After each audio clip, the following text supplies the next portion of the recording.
안녕하세요, 여러분. 네, 오늘 이제 3기 처음 시작하셨고요. 그래서 3기 첫 시간이다 보니까 이제 먼저 강의 계획서를 한번 보시면서, 그리고 또 제가 오늘 여러 가지 자료를 이렇게 드렸는데 그 자료들의 또 쓰임새, 그래서 목적, 어떻게 이제 좀 사용을 해야 되는지 이런 것들을 좀 먼저 말씀을 드리겠습니다. 자, 그래서 이제 오늘부터 8월 3일까지, 그러니까 사실은 정말 딱 이제 한 달이라고 생각을 하시는 게 더 좋을 것 같아요. 그래서 오늘 이제 벌써 1회를 시험을 보셨고 나머지가 이제 5회밖에 안 남아 있습니다. 그래서 제가 이제 처음에 이제 시험 보기 전에도 말씀드렸는데 3기 동안은 조금 이제 내가 어떤 부분에서 계속 실수가 있고 뭐가 모자라고 뭐가 지금 부족하고, 그러니까 여러분들 그렇게 생각하시잖아요. 이 시기에 부족함이 있으면 안 되는 거 아닌가? 이 시기에 내가 뭔가를 고칠 수 있을까라고 생각을 하실 텐데 충분히 시간이 있고요. 그러니까 사실은 이제 지금 이 시간에 고치지 않으면 사실 이제 뒤에 가서 더 큰 문제가 되기 때문에 지금 뭔가 내가 완성되지 못해서 내가 뭔가를 뭐 고쳐야 돼서 그게 문제가 아닙니다, 여러분들. 그러니까 더 큰 문제는 이제 뒤에 가서 뭔가를 이렇게 깨달았는데 이제 그거를 수정할 시간이 없는 게 더 큰 문제이기 때문에 지금 시간에는 좀 내가 반복적으로 하는 실수, 그리고 제가 계속 지적하는 것들이 있잖아요, 여러분들한테. 개념 정교하게 쓰셔야 되고, 근거 같은 것들 타이트하게 들어줘야 되고, 서론 같은 거 내가 잘 못 쓰는데 괜히 시도하지 말고. 그러니까 저 같은 경우도 제가 답안에서 뭐를 계속해서 실수를 했냐면, 저는 좀 지금은 그러니까 지금은 당연히 이제 비교 대상이 아니지만 제가 이제 수험생 때는 뭐를 반복적으로 실수를 하는 걸 좀 발견을 했냐면, 처음에 서론이 너무 길어지는 거예요, 저는. 그러니까 제가 그래서 오히려 여러분들한테 더 계속해서 서론에 너무 이렇게 이제 목을 매지 말라고 말씀드리는 게, 서론이 준비되어 있는 서론이 아니면요. 그러니까 제가 그렇게 말씀드리잖아요. 서론을 내가 준비를 했어.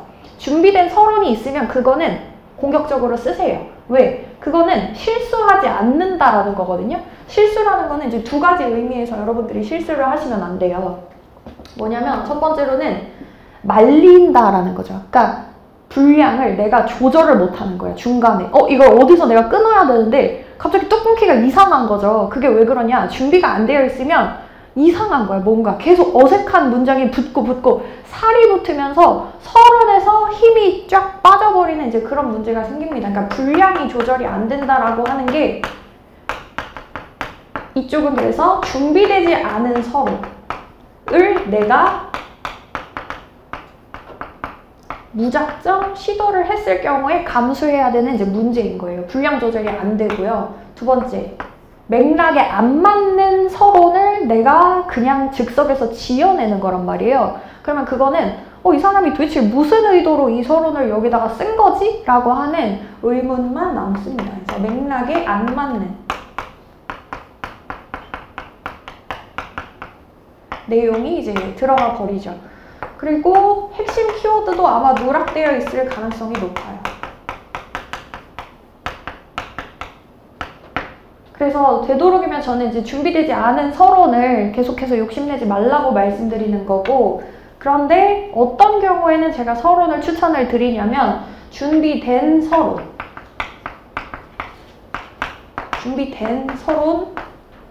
그리고 특히 이 준비된 서론을 이슈 파트에서 내가 사용할 기회가 있을 때, 그때는 공격적으로 내가 나 이거 되게 잘 준비했다 라고 하는 거를 알려주기 위해서 이제 이거를 좀 써주시는 거는 좋습니다. 그래서 뒤에서 제가 다시 설명을 하겠지만, 이 준비된 서론이라고 하는 거는 모듈이라고 우리가 지금 이름을 붙이고 있죠. 모듈이라고 하는 것으로 어떤 의도를 가지고 분량이 어떻게 돼? 여기 이제 이 모듈에서는 이미 분량이 5줄, 6줄, 그러니까 적정 분량으로 이미 준비되어 있는 서론이에요. 적정 분량이고요. 내가 길어질 이유가 전혀 없어. 그리고 맥락에 안 맞는 내용도 해결이 되죠. 왜냐면은 이 모듈을 쓸 때 어떤 의도, 쓰임새를 가지고 미리 연습을 했거든요, 여러분들은. 그리고 당연히 그 안에 핵심 키워드, 들어가야 되는 핵심 키워드 가지고 연습했죠. 그래서 이런 경우에는 여러분들이 서론을 써주시는 게 좋습니다. 그래서 이제 계속 제가 어떤 얘기를 하다가 이제 여기까지 왔냐면, 3기에는 여러분들이 이 모의고사를 통해서 본인이 이제 반복적으로 하게 되는 어떤 실수를 교정하는 그런 기회로 삼아야 됩니다. 그래서 첨삭을 통해서 계속해서 이제 지적받는 부분들,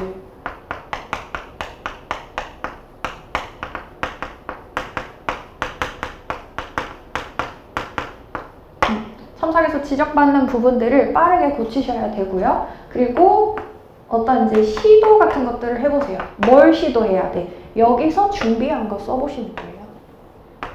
써봐야 돼. 내가 한 번이라도 이제 모의고사에서 뭔가를 한번 써봤다. 그거는 되게 강력하게 여러분들 걸로 이제 각인이 되거든요. 체득을 한다고 보시면 돼요. 그래서 여기서 준비한 서론을 최대한 이 3기의 모의고사 기회 동안에 시도하고 검증하면서 이제 본인의 것으로 이제 체득하는 과정을 좀 거치시면 너무 좋을 것 같습니다.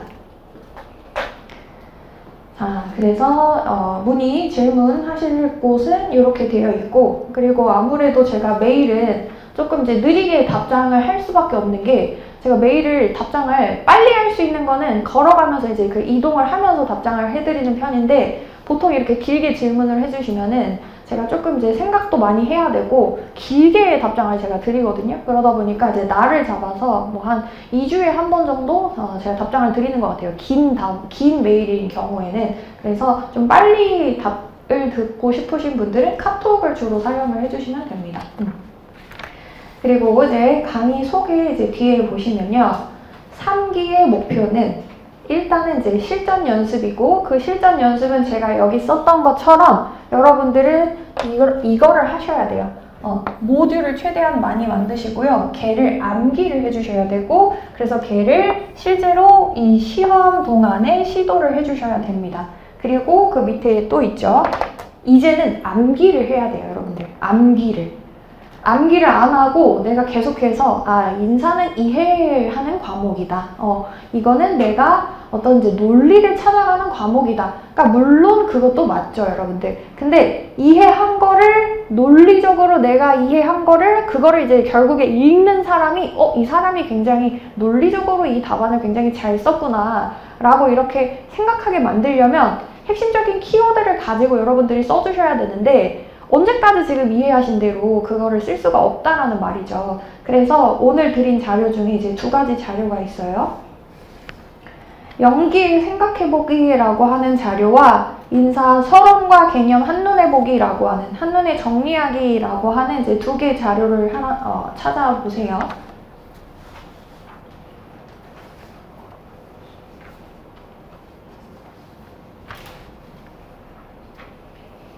그래서 이 2가지 자료는 먼저 이제 연기 생각해보기는 연기부터 우리가 계속 이제 수업을 들으면서 이 수업 시간에, 그리고 여러분들이 이제 강의를 듣고 나서 이 질문에 대한 답을 찾을 수 있어야 된다 라고 말씀드렸던 그런 질문들을 다 모아놓은 거거든요.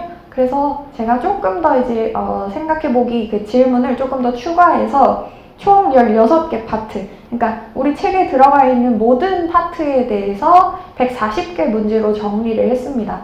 그러면 여러분들이 물론 저를 지금 이제 뭐 강사를 변경을 하신 분들도 있고, 그래서 이제 나는 연기를 안 듣고 일기를 안 들어서 이런 이제 기본적인 어떤 이제 이론에 대해서 조금 잘 모르겠다라고 하시는 분들이 있을 수는 있어요.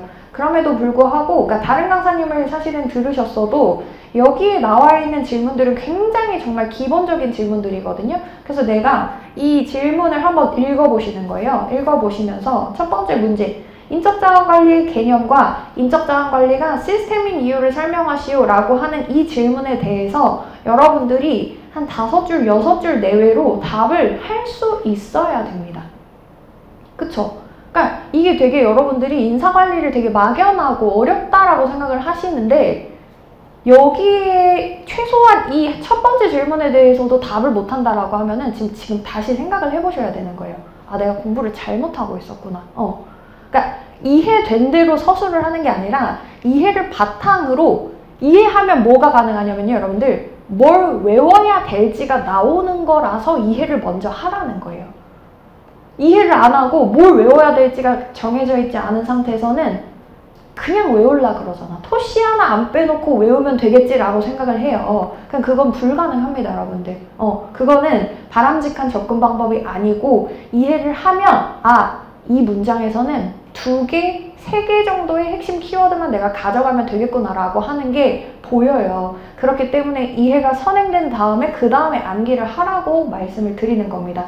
그래서 여기에 있는 이 질문들에 대해서 여러분들이 책을 보면서 찾아보세요. 시간이 당연히 오래 걸릴 거예요. 그런데 이 질문에 대해서도 내가 지금 답을 못하고 있다면 그거는 이제 뭔가 공부가 좀 부족했구나 라고 생각을 하셔야 되는 거죠.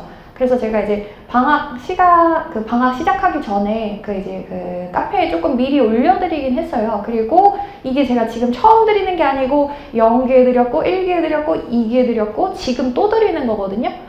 그쵸? 여러분들 지금 이걸 제가 지금 드리는 게 아니잖아요.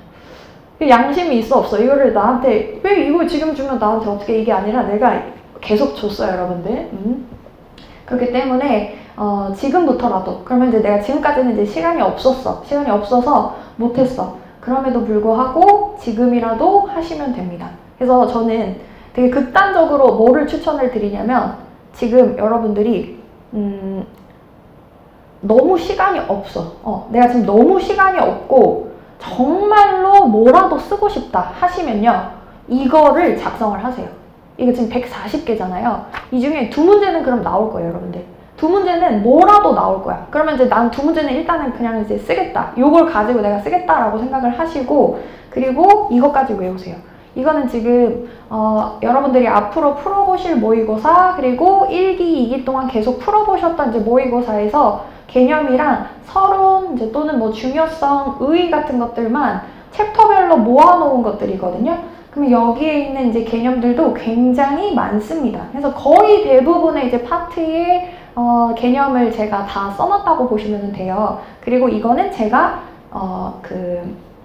손으로 썼던 답안에서 타이핑을 친 거거든요. 그러니까 그냥 책에서 복사 붙여넣기 한 게 아니라 제가 모범 답안에 썼던, 그러니까 이제 조금 더 매끄럽게 읽힐 수 있는 개념들로 제가 타이핑을 써서 이제 이 자료를 만든 거라서 이 개념을 달달달달달달 외우세요. 이거를 내가 진짜 뭐 자다가 그냥 일어나서도 다양성이란 이 개념을 내가 외울 수 있을 정도로 내가 한번 외워보겠다. 왜냐하면 개념이 여러분들 어떤 거라 그랬어요?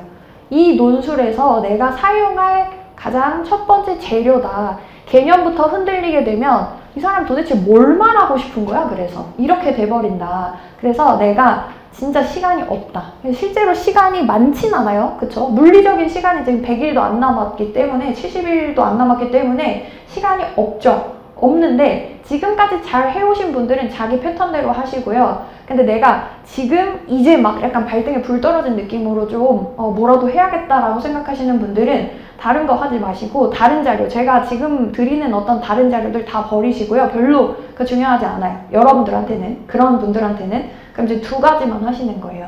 기본서에서 여기에 대해서 답을 찾으시고, 답안지 있잖아요. 답안지에다가 한 5줄, 6줄 내외로 한번 써보세요. 쓰고 그걸 외우세요. 그리고 계속 그걸 쓰세요. 자기가 쓴 걸 외우는 거예요. 자기가 쓴 거를.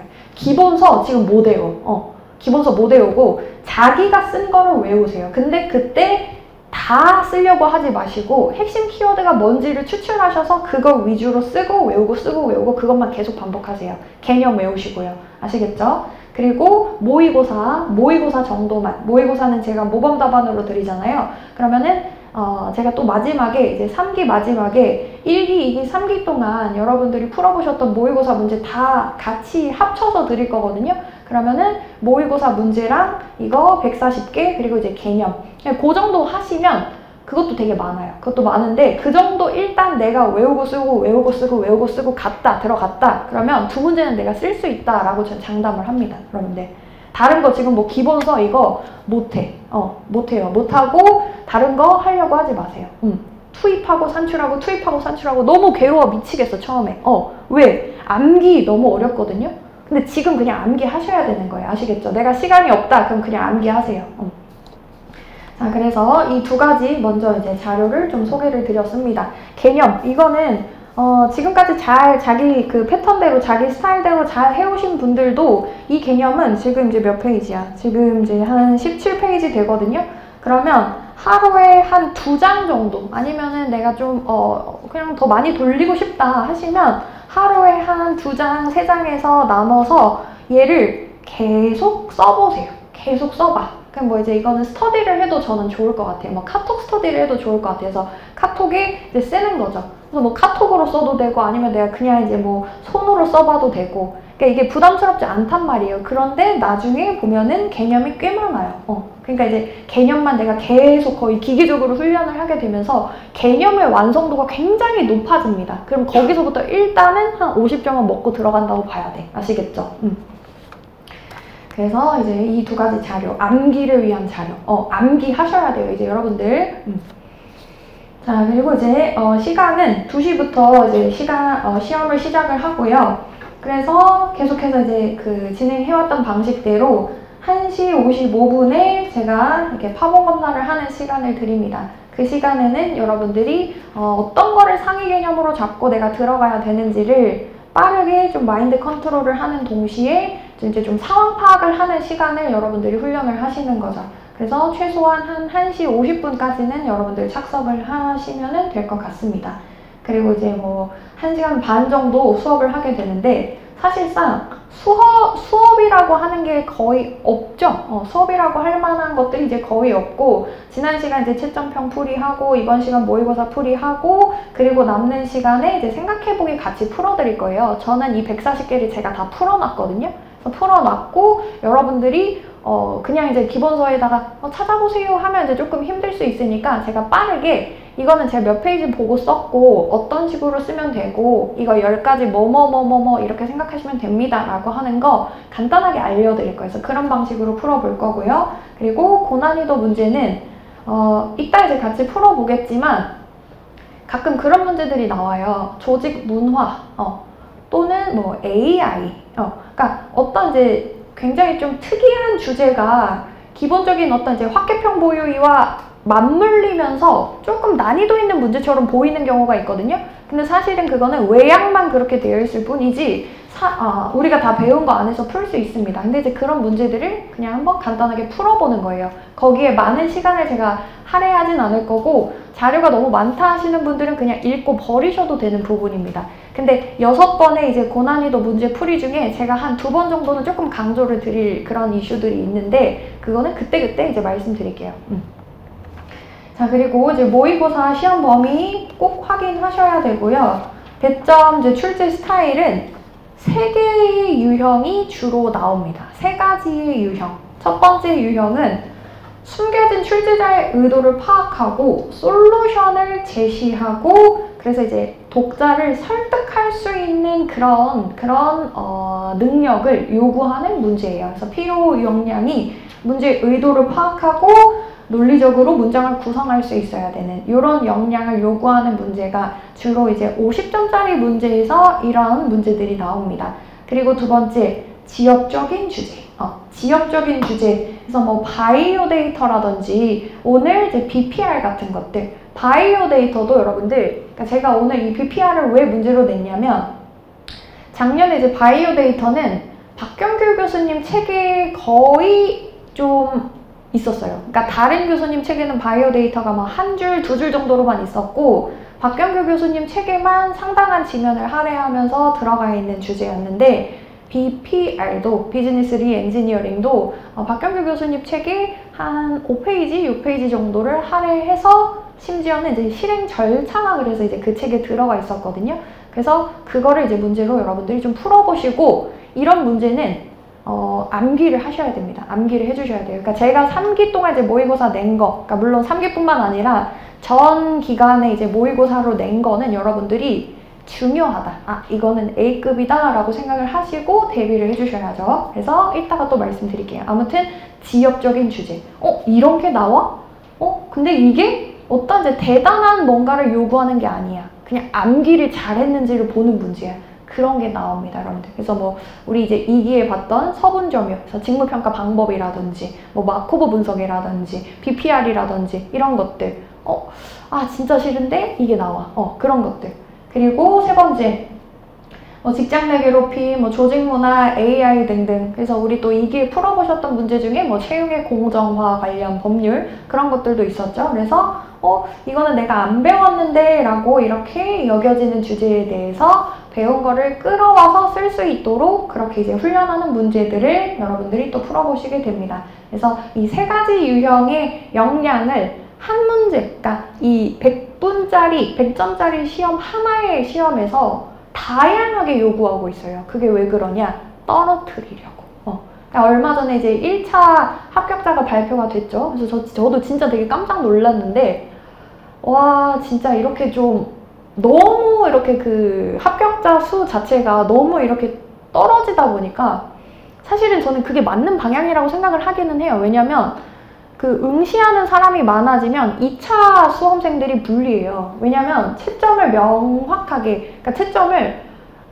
되게 타당성 있게 못할 가능성이 높아지거든요. 그러니까 한 7,000명 답안을 그 교수님 3명이서 나눠서 그 채점을 해야 되는데, 그러면 실질적으로 2차 시험을 보는 사람들이 불리해지기 때문에 이 방향이 맞습니다. 많이 떨어뜨려야 겨우 그럼 한 5,000명 되더라고요. 응시하는 사람이 2차 응시자가. 그 정도 이제 풀이 형성이 되어야 그래도 이제 타당성이 조금 유지가 되는데, 근데 어쨌든 좀 우리가 예측하기 어려운 방향으로 자꾸 시험이 뭔가 변하고 있는 것 같다라는 생각이 충분히 좀 들죠. 그래서 여러분들이 이런 어떤 이제 좀 어려운 문제, 그리고 조금 더 이제 어려운 문제에 변별력 있게 대응하는 방법 같은 것들을 3기 동안에는 집중적으로 조금 더 훈련을 해주셨으면 좋겠어요. 그리고 2번은 생각해보기를 통해서 이제 투입하고 현출하고 외우고, 그러니까 쓰고 외우고 쓰고 외우고 쓰고 외우고. 그냥 심플하게 생각하세요, 여러분들. 지금 기본서 회독 이거 어려워요. 어려운데 기본서를 회독하기는 하지만 그 기본서를 회독하는 궁극적인 목적이 뭐냐면 쓰기 위해서, 암기하기 위해서 지금 이 생각해보기 자료가 있는 거예요. 아시겠죠?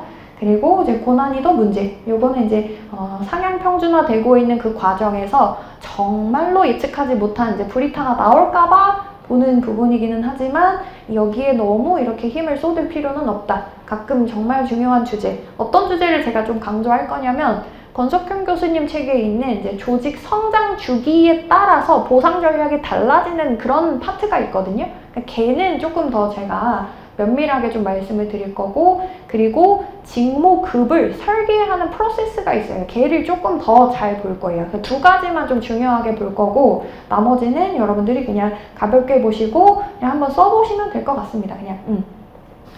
그래서 이런 식으로 이제 강의가 진행이 될 거예요. 그래서 뒤에 있는 이제 시험 범위 계속해서 좀 잘 봐주시면 됩니다. 자, 그래서 오늘 문제 한번 보도록 할게요.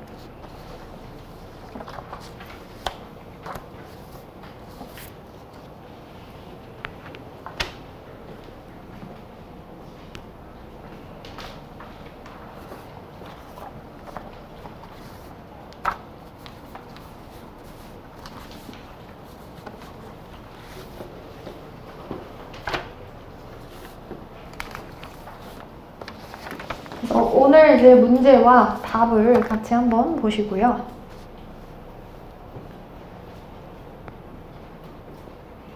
자, 그래서 이제 1문을 보시면 인사관리는 비교적 다른 과목들에 비해서 아직까지는 이제 지문의 길이가 그렇게 길진 않아요. 근데 행정도 그렇고 노동법도 그렇고 심지어는 경영조직론도, 그리고 다른 과목은 노경이나 민사소송법은 제가 잘 모르기는 하는데, 어쨌든 이제 다른 과목들이 전부 다 이제 한 페이지 안에 문제가 안 끝나고 굉장히 어떤 사실관계도 복잡하게 해서 지문도 엄청 길게 이렇게 계속 문제가 나오고 있거든요. 그거는 그냥 간단하게 난이도를 높이기 위해서는 그냥 지문을 길게 주면 돼요. 일단 어렵다라고 느끼거든요. 그래서 인사관리도 아직까지는 이제 지문의 길이가 그렇게 길진 않지만 지문의 길이가 길어질 거를 대비할 필요성은 있습니다. 그리고 제가 이렇게 지문을 드린 이유는 힌트를 드린 거예요. 뭐가 힌트냐면, 일단은 여러분들 이렇게 1문이 1-1, 2, 3문으로 나눠져 있는데 각각의 주제가 스마트워크, 연봉제, MBO거든요. 그러면은 이 세 가지의 쟁점이 사실은 이제 하나의 어떤 이제 방향성을 가지고 연결이 된다라고 하는 걸 의미하는데 어떻게 연결이 될까? 이거를 그냥 답부터 말씀을 드리면 그 위에 지문에서 네 번째 줄을 보시면 지식근로자의 네모를 쳐보세요. 지식근로자 네모.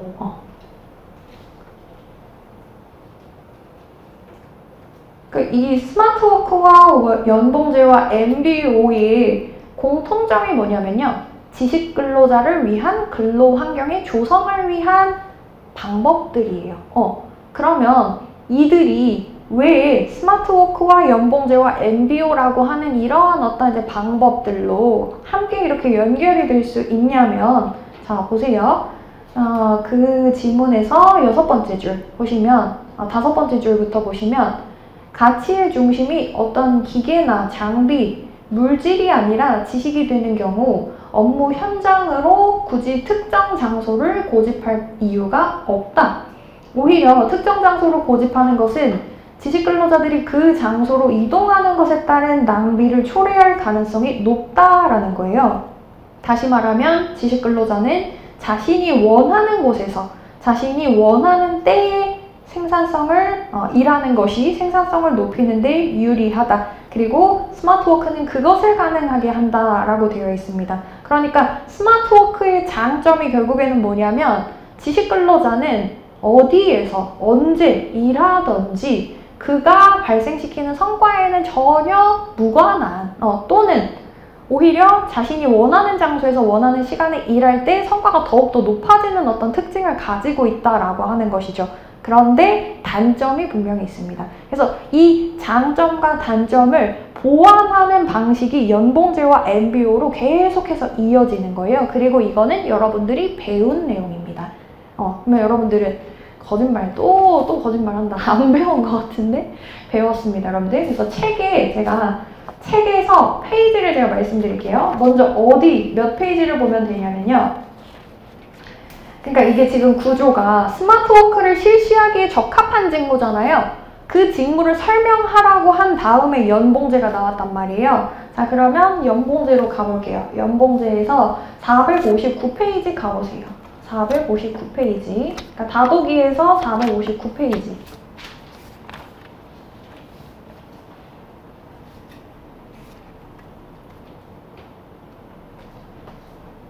네, 그래서 그 다도기 459페이지에 그 4번 동그라미 제일 첫 번째 한번 보세요. 그리고 거기 분명히 MBO라고 써 있을 거예요. 제가 거기 MBO라고 쓰라고 했었거든요.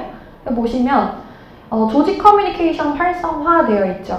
연봉제 대상자는 매년 스스로 업무 목표를 세우고 연말에 그 달성 정도를 평가받게 되는데 이 과정에서 의사소통이 원활해지고 노사간 일체감을 형성하는 데 기여할 수 있다. 즉, 연봉제 대상자는 MBO와 함께 이 보상제도와 평가제도가 궤를 같이 한다라고 제가 설명을 드렸거든요. 그러면 그 이유는 뭐냐면 MBO가 결과지향 평가이기 때문에 연봉제의 지금 단점, 여러분들 4번 단점 보세요. 4번 단점. 4번 단점을 보면은 평가에 대한 불신과 갈등이 내재되어 있대요. 그러면 자, 그 줄의 첫 번째 줄에 성과에 대한 평가가 객관적이지 못하고 공정하지도 못한 경우에 불신이 일어날 수 있고 갈등이 증폭될 수 있고 더 나아가서 우리가 임금을 수단으로 해서 목표를 이룰 수가 없게 되거든요. 그러면 뭐가 필요하다라는 거냐면 이게 평가가 어려운 상황에서는 연봉제를 그냥 연봉제만 도입을 하면 어떤 문제가 생긴다라는 겁니다. 근데 그게 스마트워크에서 예상할 수 있는 문제예요. 왜? 왜 그래요, 여러분들? 여러분들 스마트워크 해보셨어요? 해보셨죠? 재택근무. 그러니까 재택근무를 하면 사람이 어떻게 되냐면 누워있어요. 내가 9시에 딱 이렇게 출근하는 것처럼 이렇게 딱 세수하고 이렇게 딱 이게 그 노트북에 안 앉는단 말이야. 한 10시쯤에 이렇게 이제 약간 이렇게 하고 노트북 이렇게 세워놓고 일한단 말이야, 여러분들. 허리가 나가.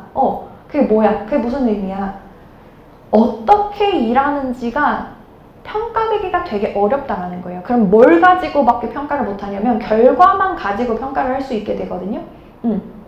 그래서 일단은 아, 지금 이 연봉제는 MBO와 궤를 같이 하는구나. 그리고 그 밑에도 한번 보시면요. 아, 그 뒤에도 한번 보시면요. 460페이지. 460페이지도 보시면 정확하고 공정한 평가 시스템이 있습니다.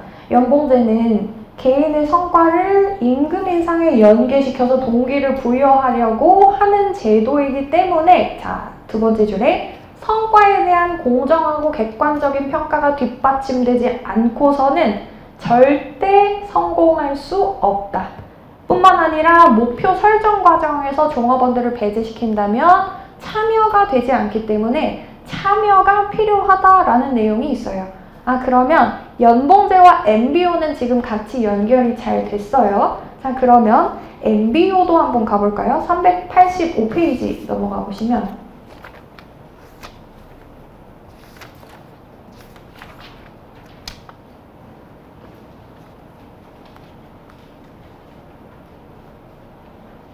그래서 385페이지 보시면 5번 단점 보세요.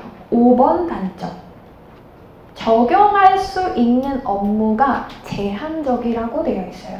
보시면 목표 관리는 개개인의 업무 목표를 명확히 하기 때문에 종업원들의 업무 범위가 어느 정도 독립적이고 자유재량권이 큰 업무에 종사하고 있는 종업원들에게 적용하는 것이 효과적이다. 그러니까 이게 무슨 얘기예요, 여러분들? MBO는 부하에게 상사가 목표를 일방적으로 할당하는 것이 아니라 부하가 올해는 내가 이 정도 KPI를 좀 달성할 수 있을 것 같은데 이런 방식으로 내가 일을 해서 이 정도의 KPI를 좀 달성을 해보겠다라고 하는 거를 협의를 하면서 목표를 설정을 하는 거잖아요. 그러다 보니까 내가 재량을 발휘할 수 없는 직무에 대해서는 이 MBO를 도입을 할 수가 없는 거예요. 그러니까 나는 그냥 누군가 나한테 지시하는 대로밖에 이 업무를 수행할 수가 없어. 그럴 경우에는 MBO를 도입할 수도 없고 모두 도입이 안 돼. 연봉제도 도입을 못하는 거예요. 왜? 나는 시키는 대로 했는데 왜 내가 시키는 대로 한 이걸로 발생한 성과가 보상에 연계된다? 너무 불공정하잖아요.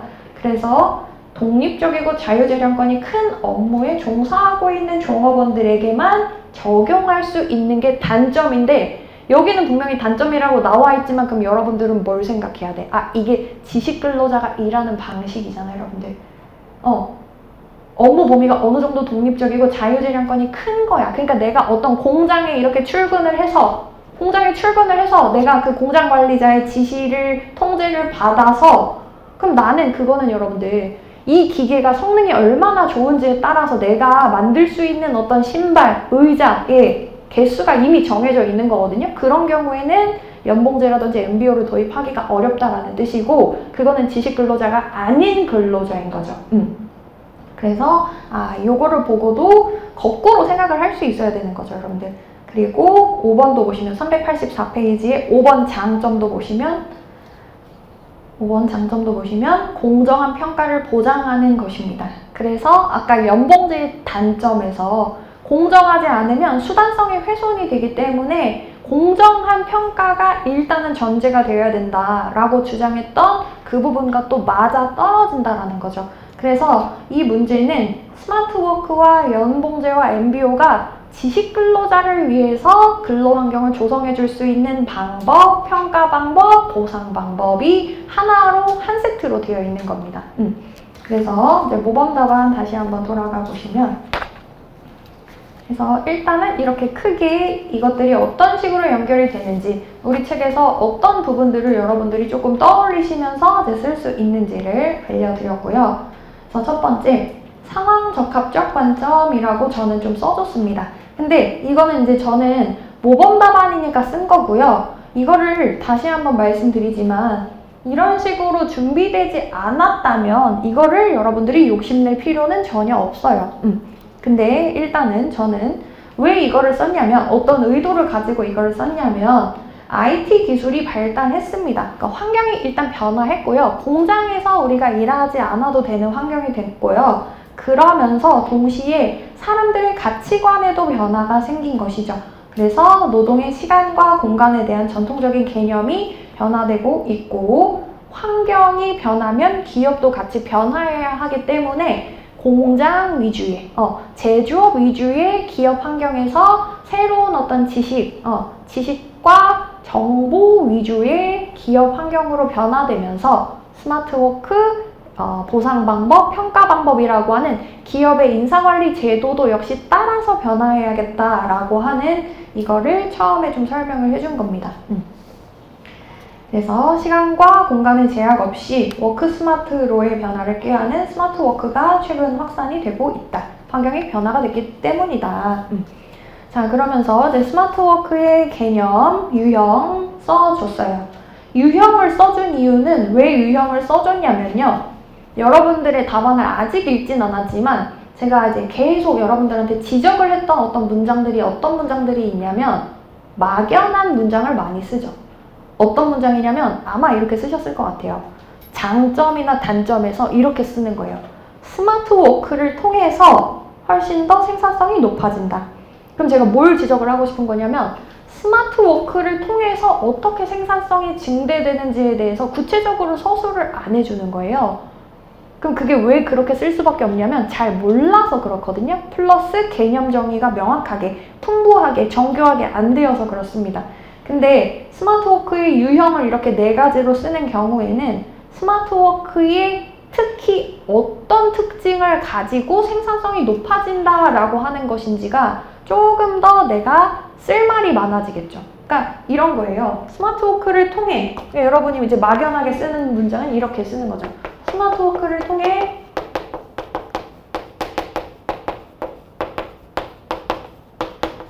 그래서 출퇴근에 소요되는 뭐 이렇게 뭐 불필요한 시간, 자원 이런 것들을 절감할 수 있다. 근데 이제 저는 궁금한 거죠. 그럼 뭘 어떻게 하겠다는 거지?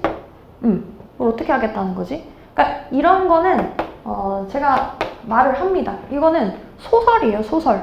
왜냐면 읽는 사람이 자기가 알고 있는 스마트워크를 여기에 대입해서 상상하게 만드는 거예요. 그러면 이 똑같은 문장을 읽고 아마 다 다르게 생각을 할걸요? 여러분들이? 그럼 이제 이렇게 쓰는 게 아니라 스마트워크의 유형을 써준 거잖아요. 그러면은 뭐 모바일 오피스를 통해서, 모바일 오피스의 어떤 점을 통해서 특히 모바일 오피스는 그럼 이제 내가 접속할 수 있는 시간에, 접속할 수 있는 공간에서 업무를 처리하기 때문에 특정 장소로 출퇴근할 필요성이 없다. 따라서 출퇴근에 소요되는 불필요한 시간과 자원이 절감된다라고 하는 방식으로, 그러니까 한 문장만 더해줘도 막연한 추상적인 이런 유형의 문장이 없어지죠. 그러니까 제가 이 답안에 모든 문장을 다 이렇게까지 쓰라는 게 아니에요. 간혹가다 이렇게 쓰셔도 돼요. 이런 문장이 섞여 있어도 돼요. 근데 이런 문장이 너무 자주 보이면 이 사람이 잘 이해하지 못하고 있구나, 제대로 뭔가를 모르면서 그냥 쓰고 있구나 라고 하는 게 이런 걸 가지고 너무 잘 보이거든요. 그러니까 이걸 왜 이렇게 쓸 수밖에 없냐면 그냥 외운 거라서 이렇게 쓰는 거예요. 뭘 생각을 안 해본 거냐면 스마트워크가 진짜로 뭔지, 어떻게 해야 이거를 기대할 수 있는지, 이런 효과를 기대할 수 있는지 잘 생각을 해본 적이 없어서 외운 대로 쓰기 때문에 이렇게 문장이 써지는 거거든요. 그러니까 이런 것들을 의식적으로 한 번씩은 고치려고 해야 된다는 거예요. 그래서 저는 유형을 써줬습니다. 그래서 뭐 공간 제약 없이 업무를 처리할 수 있는 모바일 오피스, 그래서 자택, 뭐 주거지 인근에서 아니면 영상 회의를 한다든지 이런 것들이 모두 스마트워크다. 그럼 아주 다양한 방식으로 일할 수 있겠죠. 그래서 이제 장점과 단점, 장점 측면에서는 불필요한 자원 투입이 감소됩니다. 결과 측면에서는 조직의 성과가 증대됩니다. 조직의 성과가 증대되고, 그런데 이제 단점이 중요해요.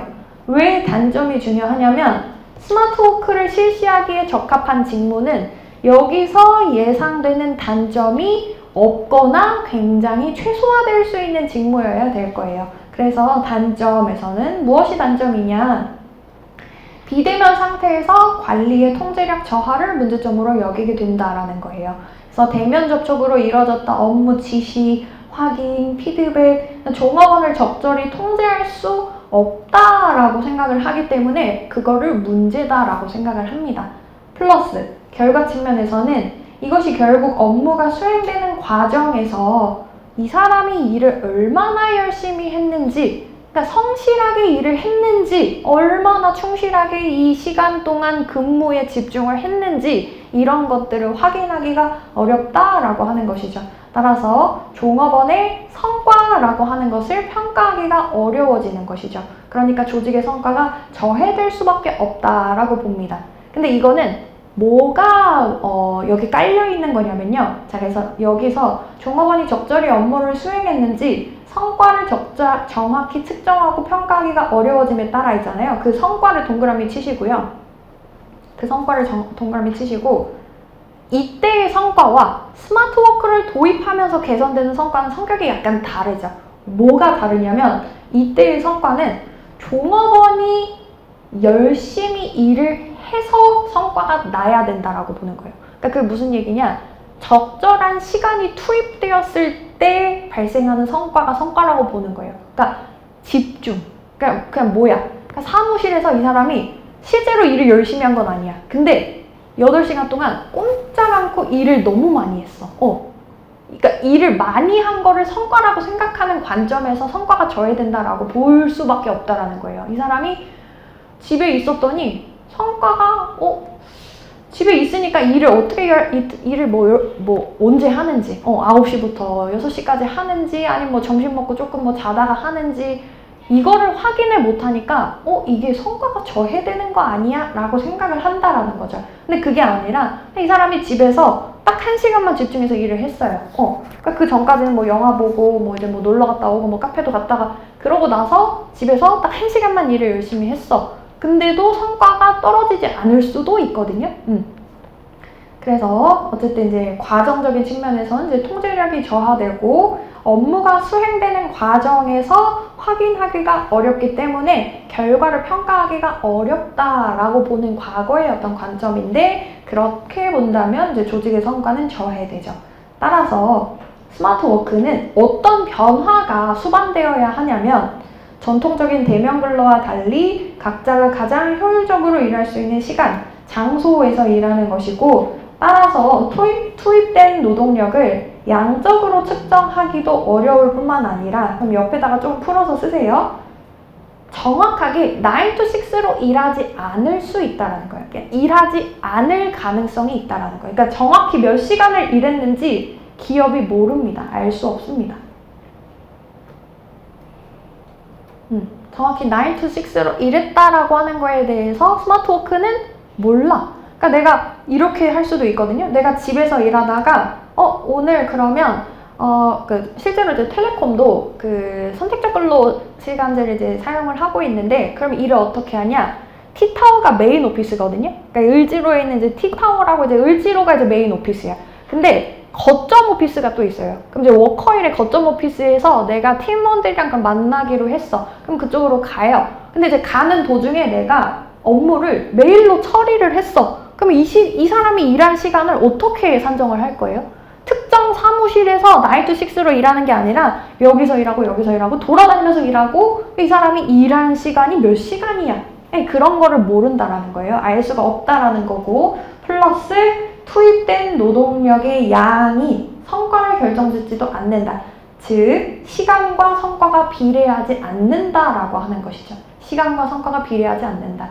그래서 10시간을 일했든 뭐 1시간을 일했든 성과를 발생시키는 방법에 대해서 굉장히 개인차가 존재하기 때문에 투입된 시간이 똑같은 그런 구조가 아니어도 된다는 겁니다. 그러므로 스마트워크는 과정상에서 어떤 직무여야 된다라는 거냐면 통제를 안 해도 되는. 통제를 안 해도 되는. 그러니까 통제를 못하기 때문에 안 해도 되는 직무여야 된다는 거예요. 플러스 관리자가 주관적으로, 그러니까 이때의 주관적이라고 하는 건 뭐야? 저 사람이 성실했는지, 나한테 충성을 다했는지, 복종했는지, 그러니까 이런 방식으로 성과를 평가하는 것이 아니라 개개인이 할 일이 정확하게 정해져 있고, 그러한 과업의 수행의 결과가 표준적으로 납득될 수 있을 만큼 결정되어 있어야 한다라고 하는 것이죠. 그래서 이런 식으로 일을 한다면 보상하는 방법도 달라져야 된다라는 것이죠. 그래서 여기 지금 스마트 워크는 이제 통제와 감독 없이 창의성을 바탕으로, 그리고 개개인별로 책임, 표준 성과가 분명하게 주어져 있어서 이런 것들이 우리 아까 전에 읽었던 이제 MBO와 연봉제에서 아이디어를 얻을 수 있는 부분이었다.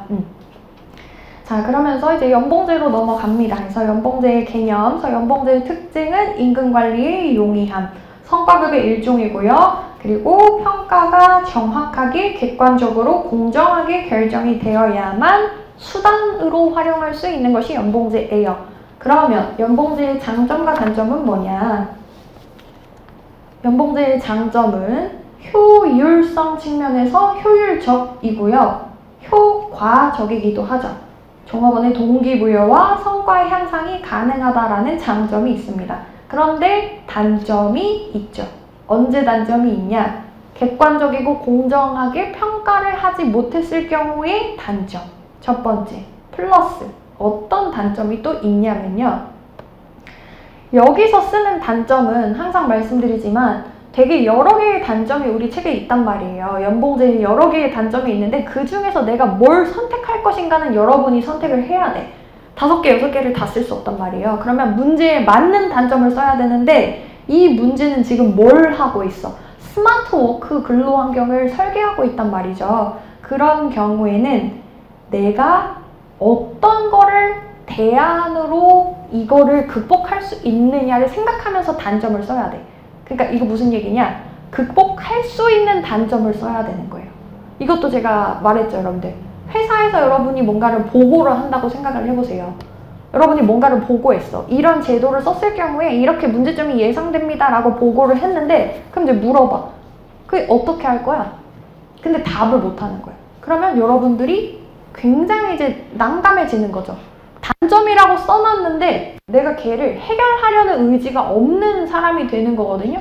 그러니까 답안도 여러분들 다르지 않아요. 이거를 항상 어떤 보고의 체계 안에서 생각을 하세요. 누군가에게 내가 이거를 설득하고 보고하고 알려주고 컨설팅하고 이게 여러분들 이 연장선이라고 생각을 하셔야 되는 거예요. 그래서 단점이 거시적 차원의 성과가 저해될 수 있다라고 하는 거를 저는 짚어줬습니다. 왜? 뒤에 MBO로 이거 해결해 줄 거거든요. 그래서 연봉제의 성공적인 운영을 위한 과제가 모두 뭐가 되냐면요. MBO가 됩니다. 첫 번째 문제에 대한 과제, 결과지향적 평가 방법으로 예방할 수 있어요. 보완할 수 있어요. 읽어볼게요. 1번 동그라미. 연봉제는 성과의 차이를 임금 격차로 연계시키는 겁니다. 따라서 성과의 차이 자체가 공정하게 측정되지 않으면 안 돼요. 그런데 지금 우리 뭐 하고 있다? 스마트 워크 근로 환경 설계하고 있다. 여기서부터 잘 보셔야 돼요. 그런데 스마트 워크 환경 하에서는 개인들의 성과가 자기가 편한 시간에 자기가 편한 장소에서, 그러니까 평가가 까다롭다라는 거예요. 그래서 그 차이를 측정하는 것이 매우 어렵기 때문에 갈등이, 문제가 생길 수밖에 없어요. 따라서 주관적인 판단을 최소화 동그라미 치시고요. 주관적인 판단을 최소화 동그라미 치시고, 수치화된, 계량화된 성과지표 동그라미 치시고, 결과지향적 동그라미. 그리고 걔가 뭐야? 그게 MBO예요. 주관적인 판단 최소화, 계량화된 성과지표 KPI죠. 그게 결과지향적 평가 방법. 이거 MBO다. 그리고 두 번째, 거시적인 차원의 성과가 저해될 수 있어요. 연봉제는 정말 직전 연도 성과 평가의 결과가 차년도 임금에 반영이 되는 그런 구조라서 내가 그냥 전년도에 조금 이렇게 성과가 높아지면은 그게 바로 보상에 들어가는 거란 말이에요. 그러니까 거시적으로, 장기적으로 조직의 성과가 저해될 위험성이 있기 때문에 균형적인 성과 지표가 수립될 필요가 있어요. 그럼 얘는 왜 MBO로 연결이 되냐면, 여러분들 사실은 MBO는 BSC와 동떨어져서 실시되는 게 아닙니다. BSC, MBO는 한 몸이에요. 큰 그림에서 MBO를 실시를 하려면 BSC를 실시하지 않으면서 MBO만 실시할 수는 없어요. 왜 그러냐면 MBO는 개인의 목표가 협의되면서 결정되는 건데 그 개인의 목표가 어디서부터 나오는 거야? 어디서부터 이렇게 이제 그 드릴 다운 되는 거예요? 조직의 목표, 부서의 목표, 팀의 목표, 개인의 목표로 조금씩 한 칸씩 내려오면서 내 목표가 결정이 되는 거라서 BSC랑 MBO는 사실은 큰 그림에서 하나다. 그러니까 단기적인 성과와 장기적인 성과를 동시에 추구할 수 있도록 BSC가 지금 같이 실시되고 있는 거다라고 가정을 하면서 결국엔 그럼 답이 뭐다? MBO를 실시해야 스마트 워크 실시할 수 있어요.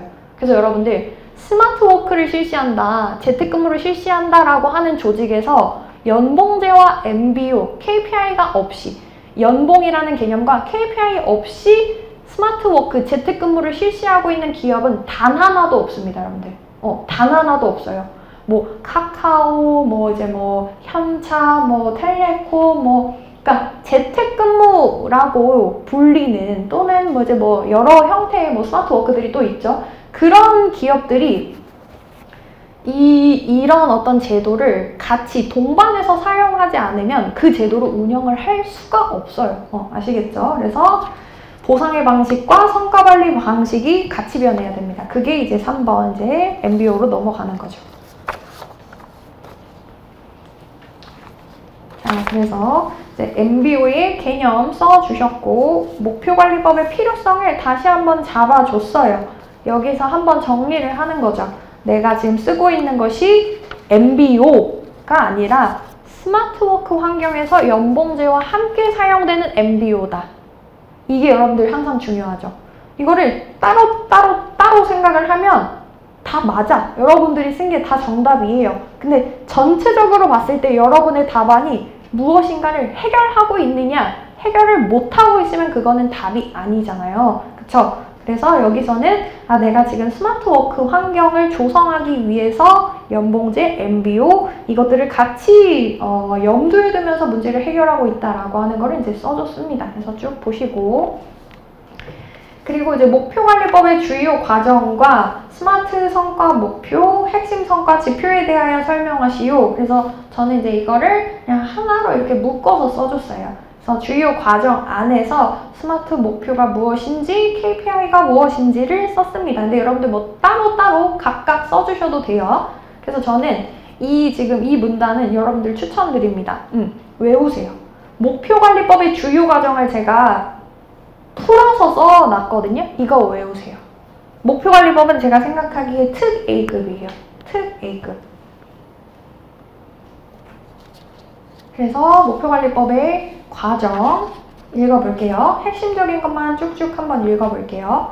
그래서 성과관리는 개인의 목표 달성이 조직의 집합적 성과 달성에 연계될 수 있어야 한다. 따라서 전사, 팀의 목표가 개인, 순차적으로 드릴 다운 되면서 공유되어야 합니다. 즉, 목표라고 하는 것이 개인이 전 그냥 이번 달에는 이번 연도에는 저는 그냥 이걸 하고 싶어요가 아닌 거예요. 그러니까 목표를 협의한다라고 하는 걸 착각하시면 안 돼요.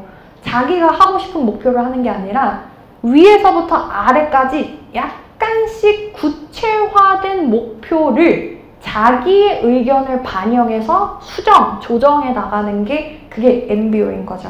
그래서 2번이 개인별 목표의 수립이 됩니다. 근데 이때 목표가 어떤 성격을 갖고 있어야 돼? 스마트한 성격. 그러니까 스마트라고 불리는 성격을 갖고 있어야 되죠. 그래서 그것이 이제 KPI라고 하는 것으로 개인에게 구체적으로 달성이 되어야 하는 지표로서 매겨지는 겁니다. 자, 그리고 두 번째, 목표관리법의 이제 두 과정에서는 계속해서 이제 목표를 점검하고 이제 수정하게 됩니다. 이 목표가 적절한 목표인지에 대해서 중간중간에 계속 점검을 한다라고 하는 것이고, 플러스 MBO는 결과지향 방법이긴 하지만 과정관리도 같이 들어가는 개념이죠. 그래서 과정관리를 해주고요. 그리고 C, 그래서 성과를 평가하게 되는데 이때 그 3번의 C, 그 성과평가에서 이때 KPI는 주관적 판단을 최소화하고 정확성, 공정성을 제고하는 데 기여하는 것이다. KPI를 얼마나 달성했는지, 70%, 80%, 90%를 달성했는지를 평가를 한다라는 거죠. 그리고 나서 피드백을 통해서 K 파일을 기준으로 삼아서 성취 수준을 명확하게 확인하고 장점과 단점, 부족한 부분을 더욱더 잘 피드백할 수가 있게 됩니다. 그래서 궁극적으로 이제 개발이라고 하는 목적으로 역시 이 MBO를 활용을 할 수가 있게 되죠. 그래서 결국에는 변화된 환경 속에서 환경 적응적인 제도로서 스마트한 워크 환경, 스마트 워크 환경을 조성하는 것에 연봉제와 MBO를 같이 활용을 하면서 가능하겠다. 지식 근로자를 위한 근로환경 설계가 가능하겠다라고 하는 겁니다. 자, 그리고 이제 두 번째는 핵심 인재입니다. 핵심 인재. 그래서 이것도 이제 문제가 살짝 길었는데 이 정도 지문은 나올 수 있어요. 이 정도 지문. 그래서 이제 보시면 이것도 역시 문제가 생산성 중심의 경쟁이 창조성 중심으로 이전되어 가고 있다. 그러니까 질 낮은 제품을 값싸게 많이 팔아서 대량 생산이 위주가 되는 경쟁이 아니라 굉장히 이제 프리미엄 가격을 매길 수 있는 독보적인 제품을 팔아서 이익을 남기려고 하는 그러한 어떤 변화가 있다. 이거 우리 알고 있죠? 따라서 창조적인 인재. 그래서 제가 우리 말했잖아요. 대량 생산으로 이익을 보려고 했을 경우에는 어떤 사람들이 필요해? 어떤 사람들이 필요해? 대량 생산을 하려고 해.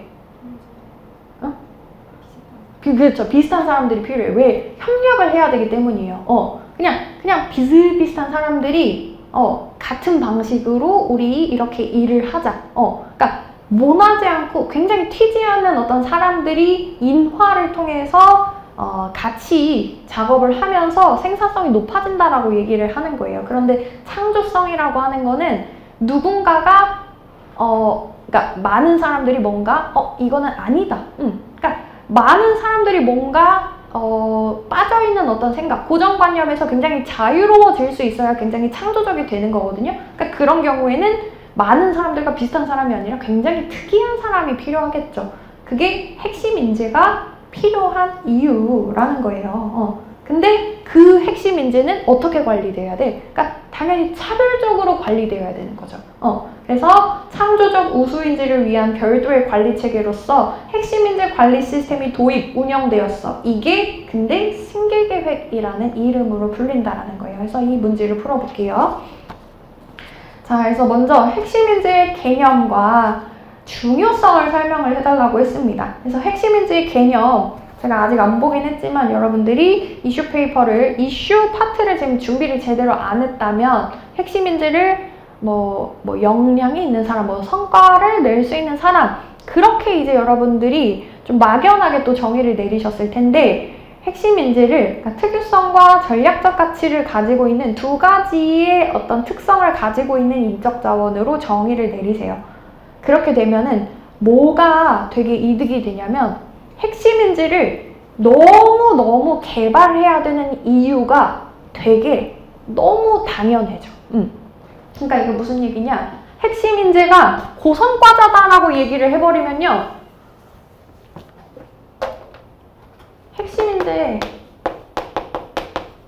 핵심 인재를 설명하면서 고성과, 역량, 막 이렇게 해버리면 이거를 꼭 메이크 해야 될 필요성이 있어요? 잘 모르겠거든요. 그러니까 물론 역량 같은 경우는 우리 조직에서 고성과자가 이제 지속적으로 그런 식으로 이제 조금 살을 붙이면 메이크의 당위성, 그러니까 바이가 아니고 꼭 메이크를 해야 되는 필요성에 대해서 강력하게 주장하기가 왜 어려워요? 왜냐면은 바깥에서 우리가 이제 누구를 영입했어. 근데 그 사람이 그냥 되게 높은 성과를 보여줄 수 있거든요. 근데 핵심 인재를 정의 내릴 때 특유성이라고 하는 그리고 전략적 가치라고 하는 이렇게 표현을 하면 핵심 인재는 너무 당연하게 메이크 해야 돼. 바이를 가지고 핵심 인재라고 부를 수 없게 되는, 이거를 납득할 수 있어요.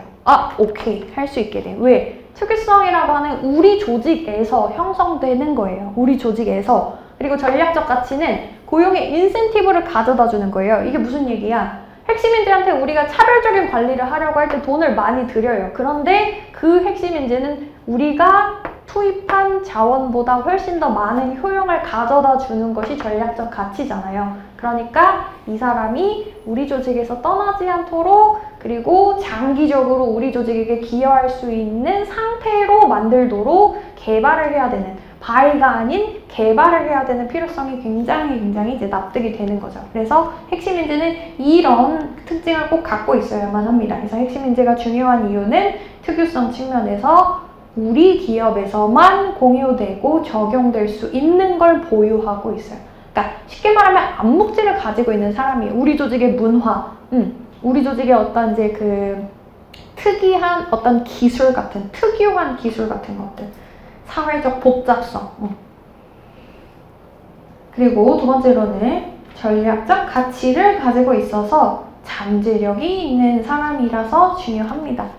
그래서 핵심인재 개발 방안으로서 핵심인재를 성공적으로 개발하기 위한 방안으로서 승계계획의 기대 효과, 구체적인 실행 방안에 대하여 논하시오라고 하는 이런 내용을 이제 써줬는데요. 그래서 저는 모범 답안이니까 지금 이 페이지에 나와 있는 사족을 붙인 거예요. 아시겠죠? 그러니까 제가 사족이라는 이런 표현을 쓴 이유는 이거는 여러분이 써도 되고 안 써도 되지만 변별력을 갖고 싶다면 시도해도 되는 부분입니다. 근데 이거를 다 가져가면 당연히 너무 분량이 많아지겠죠. 그래서 적절히 조금 취하실 부분만 취하셔야 되는 부분이에요. 그래서 이런 거는 가져가셔도 좋겠죠. 핵심인재를 훈련한다고 얘기하지 않고 개발한다고 얘기하는 이유는 개발의 개념에서 마지막에 1, 2, 3 세 줄만 볼게요. 즉 개발이란 조직의 새로운 요구에 대응하도록 돕는 것으로 미래지향성을 내포하고 있다.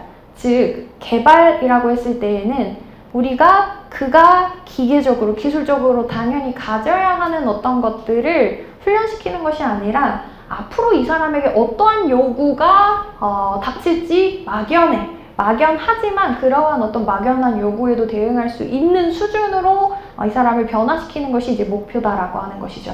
그래서 얘를 조금 짚어줬고, 그리고 핵심인재를 개발해야 되는 필요성도 저는 굳이 써줬는데 이걸 왜 썼어요, 여러분들? 이거 지금 이 답안이 뭐라 그랬어요? 내가 보고하는 거라고. 근데 보고할 때 여러분들 항상 뭐가 중요하다 그랬어? 그러니까 여러분이 이거를 하자고 주장하는 거예요. 하자고 주장을 해야 돼. 그러면은 이 듣는 사람이 그거 왜 해야 되는데? 왜 해야 되는데? 라고 하는 질문이 나온단 말이에요. 우리가 돈을 들여서. 항상 여러분들 뭐라 그랬어? 기업은 성과를 내려고 하고 성과를 내는 과정에서 어떠한 자원을 왜 투입해야 되는지에 대한 당위성이 있을 때 그 자원을 투입을 하려고 한다. 그래서 우리가 왜 핵심인재를 승계계획이라고 하는 이러한 제도를 통해서 개발을 왜 해야 되는데? 라고 하면서 조금 짚어주시는 거는 좋겠죠. 근데 지금 문단이 너무 길어요. 문단이 너무 길기 때문에 제가 추천드리는 거는 3페이지에 중간에 5줄 있어요. 중간에 6줄 있어요. 요 정도는 갖고 가셔도 좋겠다. 시장 기회에 대한 사전적 예측 없이 외부 노동 시장에 의존하는 전략은 확보 가능성 측면에서 한계가 있고, 그러니까 우리가 원하는 핵심인재가 외부 노동 시장에 실제로 있을지 없을지, 투입될 수 있을지 없을지 모른다라고 하는 거고요. 그리고 핵심인재의 적응 능력을 활용하는 것이 대체 불가능한 경쟁 우위를 획득하는 방법이다라고 하는 거예요. 그러니까 우리가 누구를 바이를 해왔을 경우에 그 사람이 이제 우리 조직과 잘 안 맞을 확률이 있기 때문에 이미 우리에게 굉장히 익숙한 상태로 개발되어 있는 핵심인재를 우리가 놓치지 않는 것이 경쟁 우위의 굉장히 중요한 부분이다라고 하는 것이다. 이 정도는 써줄 수 있겠죠. 이 정도. 5줄 정도는 핵심인재를 바이가 아닌 개발을, 메이크를 해야 되는 이유를 강력하게 보여주세요. 강력하게. 그러면서 이제 본격적으로 이제 승계계획이 들어갑니다. 자, 승계계획은요, 승계계획의 개념에서 2가지를 꼭 써야 돼요. 자, 승계계획의 개념에서 두 번째 줄에 사전에 발굴 동그라미 치시고요. 세 번째 줄에 개발 동그라미 치세요. 발굴에 동그라미 치신 부분에 수요 관리라고 쓰시고요. 개발 동그라미 치신 부분에 공급 관리라고 쓰세요.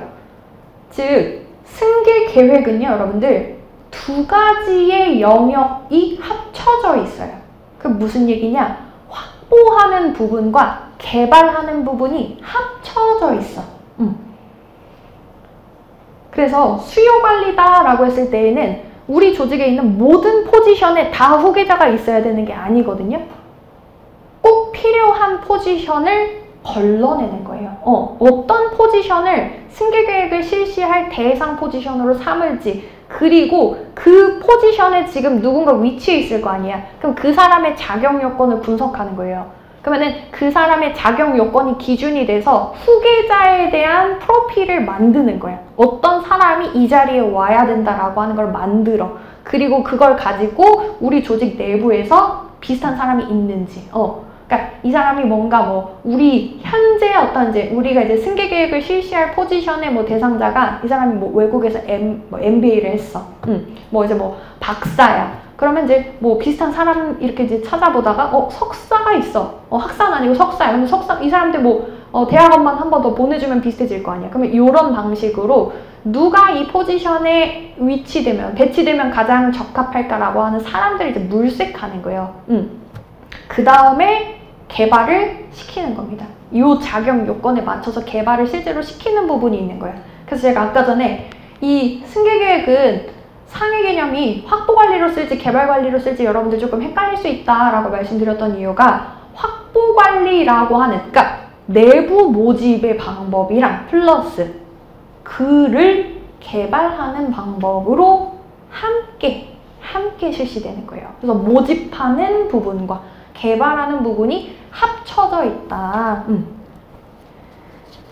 그리고 요것까지 쓰세요. 여러분들 조금 더 욕심낸다 했을 때에는 승계 계획은 그 지금 3페이지예요. 3페이지에서 밑에서 두 번째 줄 리더의 급작스러운 공석, 건강 악화에 대비하는 수동적 의미, 수동적 동그라미 치시고요. 수동적인 의미의 계획은 대체 계획이라고 불러요.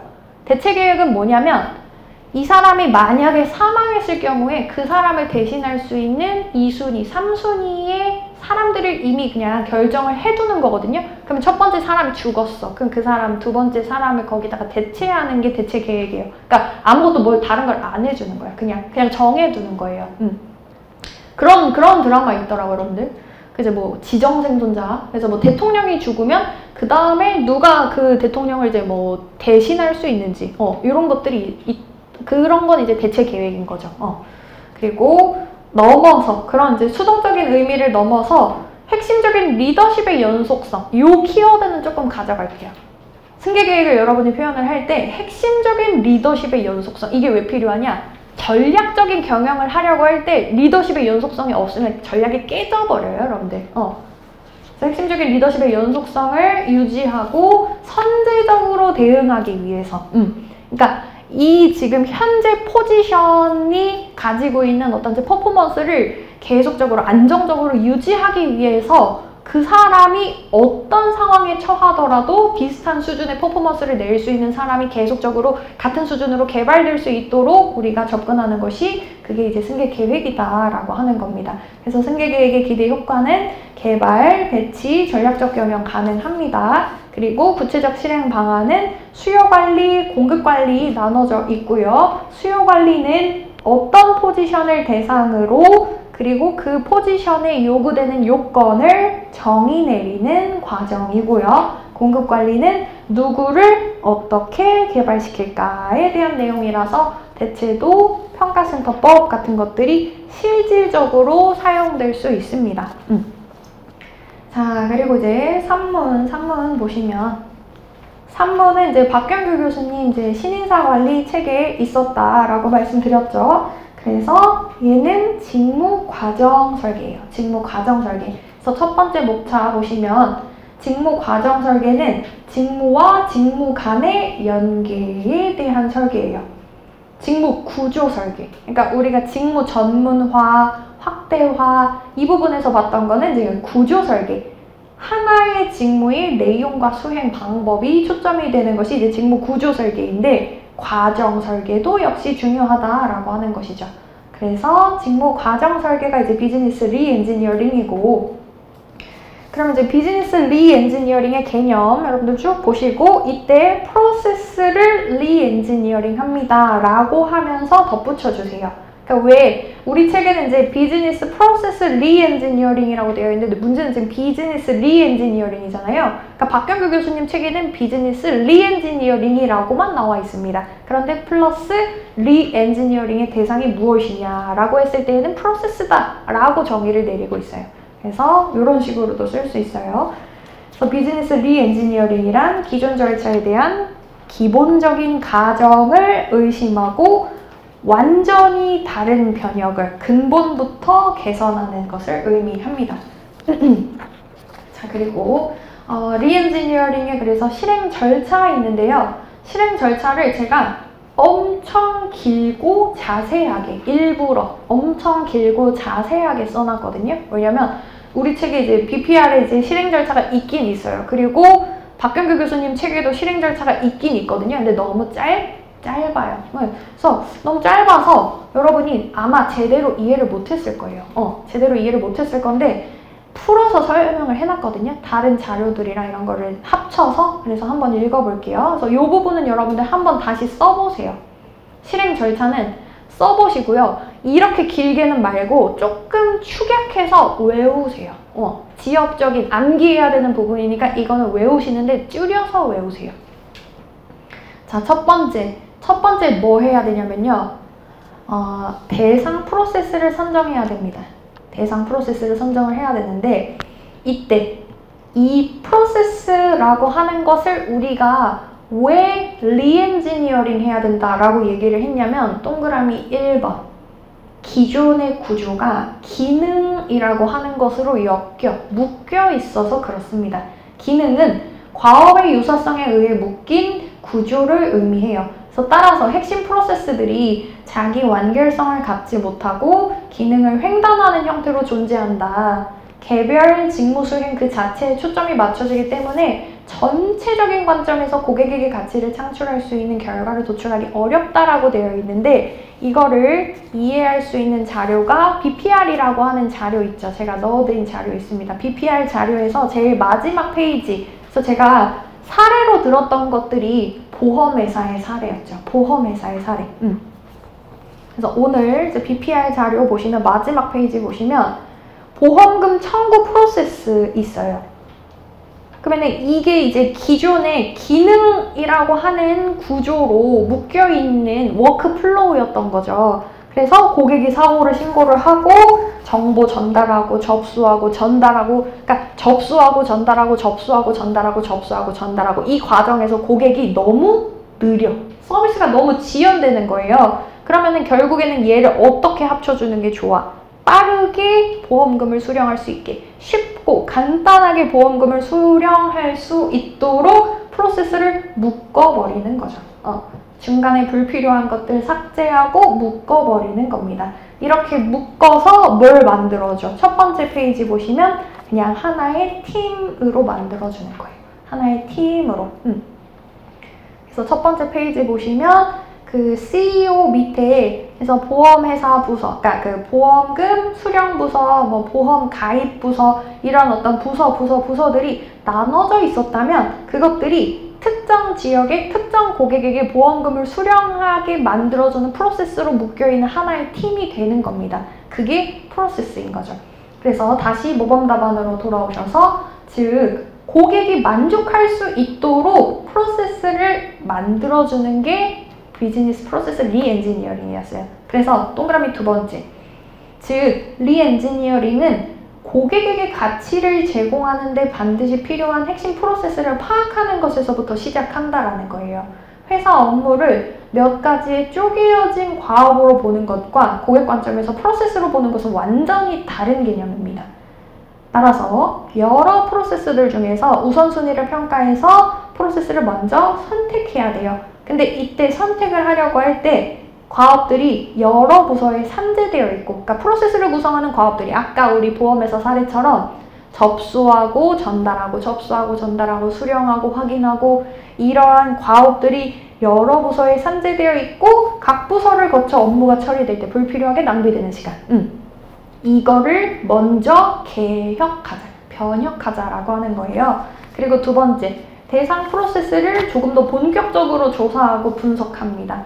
그래서 업무 프로세스 흐름도를 먼저 작성을 하는 거예요. 그러니까 지금은 이런 흐름대로 과업을 수행하고 있지 않은데 어떻게 하겠다는 거야. 아까 보험회사 사례처럼 이렇게 구성하면 더 좋을 것 같은데 라고 하는 걸 먼저 만들어요. 그걸 만들고 이 활동들이 왜 그러면은 같이 엮여져야 되냐. 고객이 보험금을 수령하기 위해서는 한 가지 활동이 완료됐을 때 그냥 보험금을 수령받을 수 있는 게 아니라 여러 활동이 체계적으로 융합되면서 도출되는 것이기 때문에 흐름도를 작성을 해야 돼. 먼저 그려야 돼. A 과업과 B 과업과 C 과업이 같이 묶여야 되는구나 라고 하는 거를 알고 있어야 된다. 그리고 그것들이 조직화되어 있어야 됩니다. 관련되어 있고 조직화되어 있어야 돼. 관련이 없는 게 여기 끼어들면 조직이, 그러니까 고객이 만족하지 않죠. 그리고 그것들이 공동의 목표를 위해서 협력될 수 있는 조직인지, 프로세스인지를 다시 한번 검증하고 문제점을 도출하면서 문제점이 있다면 수정하는 방식으로 접근을 해줍니다. 그리고 본격적으로 프로세스를 재설계하는데 이때 다운사이징과 정보기술을 도입을 하게 되죠. 이 두 가지를 꼭 기억을 하시고, 그리고 결과를 평가하고 프로세스를 확정하고 3번 동그라미도 볼게요. 4쪽의 3번 동그라미. 그런데 프로세스가 재설계됨에 따라 관련되는 경영 시스템을 혁신되고 혁신을 실행하기 위해서는 구성원들의 역량 개발이 필요해요. 왜 그러냐? 보험금의 수령이라고 하는 사례에서만 봐도 구성원들이 프로세스에 책임지는 사람이 되는 거예요. 그러니까 그 이전에, 리엔지니어링 이전에는 뭐였냐? 보험 접수하는 사람은 접수만 하면 끝이야. 알게 뭐야? 보험금을 이 사람이 고객이 받던지 말던지 알게 뭐야? 근데 구성원들이 이 프로세스를 책임을 지게 되면은 고객이 실제로 보험금을 수령하지 않으면 내 과업이 끝난 게 아니게 되거든요. 그렇기 때문에 더 많은 권한을 이양하게 된다는 거예요. 조직이 그 사람에게. 그러니까 그 사람이 더 권한이 많아지면 그 사람이 자기의 권한을 잘 사용할 수 있도록 교육 훈련을 시켜줘야 됩니다. 그래서 비즈니스 리엔지니어링의 이제 기대 효과는 단기적인 측면에서는 일단은 시간이 줄어들어요. 아까 봤던 것처럼 불필요한 거 싹 날려버리고 사람도 날리는 거거든요. 시간도 줄어들고 인력도 축소가 됩니다. 그러면 당연히 그래서 2번 동그라미, 5쪽의 2번 동그라미 보시면 즉 비용을 절감할 수 있고요. 고객이 체감하는 서비스의 질은 향상이 되죠. 만족이 증대됩니다. 플러스 장기적으로는 구조 측면에서는 수평적으로, 조직의 문화 측면에서는 분권적으로 되면서 궁극적으로 기업의 경쟁력이 제고가 되겠죠. 그러면 이렇게 비즈니스 리엔지니어링을 더욱더 성공적으로 하기 위해서는 어떠한 것들이 필요하냐? 사실 이제 우리 책에 이 관리 방안이 있기는 있어요. 우리 책에 한번 볼까요? 있기는 있는데 내용이 너무 부실하거든요. 근데 그 내용이 부실한 이유가 원래 책에, 원래 교수저에 나와 있는 게 딱 그거예요. 제가 뭔가를 빼거나 생략을 한 게 아니라 정말로 이것만 나와 있습니다. 그래서 164페이지 보시면 되는데 164페이지에 BPR의 기대 효과와 핵심 성공 요인 있잖아요. 그러니까 이게 박경규 교수님 책에 나와 있는 이제 원문 거의 그대로예요. 원문 거의 그대로. 그러니까 내용 자체가 원래 부족하거든요. 근데 얘를 어떻게 저는 살을 붙였냐? 자, 보세요. 핵심 성공 요인 1, 2, 3, 4번을 보세요. 현상 타파적인 사고가 필요하대요. 그리고 업무 프로세스를 과감하게 개혁하자. 그리고 정보 처리 기술을 동반한 프로세스 혁신이 필요하다. 최고 경영자의 강력한 의지 필요하고 종업원을 교육 훈련시키자 라고 되어 있어요. 근데 이거를 가지고 조금 더 체계적으로, 조금 더 예쁘게 쓰려면 뭐가 생각이 날 수 있냐면, 저는 뭐가 생각이 났냐면 BSC가 생각이 났어요. 왜냐면 4가지의 지표가 인과관계로 엮여 있는데 BSC의 4개 관점이 뭐야? 처음에 학습 및 성장을 해야 돼. 뭐 필요해? 종업원에 대한 지금 재교육 필요하죠. 그 다음에 학습되고 성장된 종업원들로 하여금 내부 프로세스가 어떻게 돼? 지금 프로세스 혁신됐네. 인프라 개선이 됐네. 인프라 개선 됐죠? 인프라 개선이 되면서 뭐가 가능해져? 고객에게, 그쵸? 고객에게 가치를 가져다 줄 수 있는 가치 사슬에서 도출한 프로세스를 정확하게 파악할 수 있게 되면서 마지막에 돈을 많이 벌게 된다. 그래서 저는 이제 BSC의 4가지 관점을 가지고 와서 조금 더 아름답게 체계적으로 좀 써줬습니다. 그래서 학습 및 성장 관점부터 내부 프로세스, 이제 고객 관점, 이제 재무 관점으로 이어지는 이제 4개 관점을 쭉 써줬어요. 그래서 이런 식으로 써줘도 되고, 아니면 뭐 여러분들이 조금 어쨌든 이 답안 안에서 조금 더 이제 정교함, 조금 더 이제 그 정합성을 가질 수 있는 방식으로 써주셨다면 이제 좋을 것 같습니다. 네, 그래서 첫 번째 1회차 문제는 이렇게 이제 풀어봤고, 그래서 이제 그 모범 저거 이제 페이퍼, 모의고사 페이퍼 한번 볼게요, 여러분들.